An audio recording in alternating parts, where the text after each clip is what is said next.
प्रणाम। मेरा नाम आचार्य कार्तिकेय है और मैं अपने YouTube चैनल पे आपका स्वागत करता हूँ। इस सीरीज़ में हमने शुरू किया हुआ है कि हम लोगों के प्रश्नों के उत्तर देते हैं। तो आज का जो प्रश्न है वो ये है कि सही समय क्या है योग के अभ्यास का। तो BKS अयंगर जी ने बहुत सही बताया इसके बारे में कि यदि आपको आसनों की प्रैक्टिस करनी है, आसन में निपुणता प्राप्त करनी है, तो आप शाम का समय का चयन करो। अगर आपको सुबह का समय आपके पास है तो आप ज़्यादा प्राणायाम करो, ज़्यादा ध्यान करो। योग प्रैक्टिस, जहाँ तक इस शब्द को मैं समझ पा रहा हूँ आपके पर्सपेक्टिव से, कि आप ये चाह रहे हो कि योग की छवि मेरे दिमाग में ये है कि मैं बंद कमरे में या खुले गार्डन में सूर्य नमस्कार कर लूँ, ये योग की प्रैक्टिस हो गई। नहीं, खुले गार्डन में आप प्राणायाम करिए, बंद कमरे में आप आसन करिए। बंद कमरे में आसन, ये बहुत कॉन्ट्राडिक्ट बात है, बट मैं ये बात बोल रहा हूँ। क्यों बोल रहा हूँ? क्योंकि आसन को करने के लिए शरीर में गर्मी चाहिए। खुले वातावरण में आप अपने आप को यदि गर्म करोगे तो लेट गर्म होगे। वहीं बंद कमरे में अगर आप अपने आप को गर्म करोगे तो जल्दी गर्म होगे और ज़्यादा लंबे समय तक गर्म रहोगे।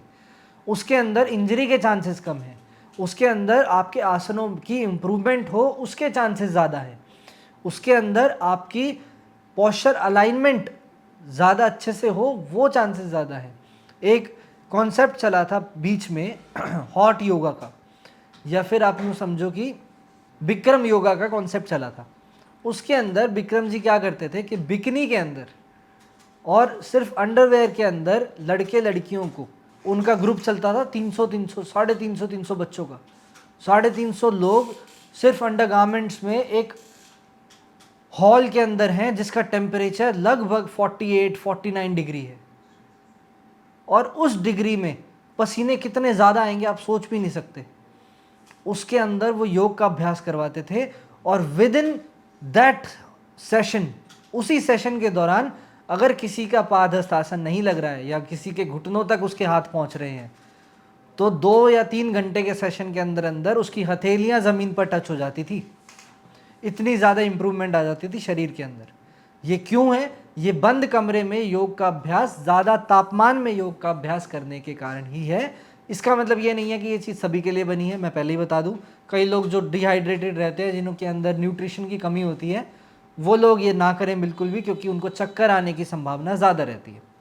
योग का अभ्यास, जैसे मैंने बताया कि अगर आपको आसनों का अभ्यास करना है तो आप शाम को कर सकते हैं। अगर आपको प्राणायाम और ध्यान का अभ्यास करना है तो ध्यान का अभ्यास आप शांत माहौल में खुले में करो तो ज़्यादा अच्छा है।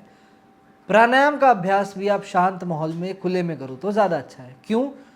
सुबह के टाइम पर ट्रैफिक कम होता है, सुबह के टाइम पर पार्क्स में ऑक्सीजन का लेवल ज़्यादा होता है, सुबह के टाइम पर ओस गिरी भी होती है घास पर, जो कि आपके शरीर पर जब स्पर्श करती है तो इलेक्ट्रोमैग्नेटिक फील्ड आपके शरीर का ज़्यादा ग्राउंड के साथ जुड़ता है, पृथ्वी के साथ जुड़ता है, जो कि आपको और ज़्यादा हील करने में काम आता है।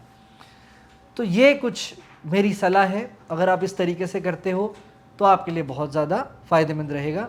अब कितनी देर करें, ये एक एडिशनल बात है कि कितनी देर के लिए हम अभ्यास कर सकते हैं। अभ्यास कितनी देर के लिए करें ये टोटली आप पर डिपेंड करती है बात। इतना ज़्यादा भी मत कीजिएगा कि पूरे दिन के काम नहीं हो रहे, इतना कम भी मत कीजिएगा कि शरीर को एहसास ही नहीं हो रहा कि आपने कुछ किया भी है या नहीं किया। योग का अभ्यास हमेशा किसी की गाइडेंस में ही करें। आजकल बहुत सारी चीज़ें अवेलेबल हैं, ऑनलाइन भी ऑफलाइन भी, तो आप उनमें से किसी को पर्सनल ट्रेनिंग के लिए हायर कर सकते हो या किसी इंस्टीट्यूट में जाकर आप कर सकते हो। तो ज़रूर ऐसा अभ्यास किसी के अंडर गाइडेंस ही करें, क्योंकि आप टीवी से देखकर, वीडियो से देखकर ज़्यादा नहीं सीख सकते। जो करेक्शंस हैं वो या तो लाइव टीचर आपको बताए या ऑफलाइन टीचर आपको बताए, तभी बात बनती है। वो चीज़ें आपको निश्चित रूप से करनी चाहिए, वही आपके लिए ज़्यादा सुखद चीज़ें रहेंगी। धन्यवाद।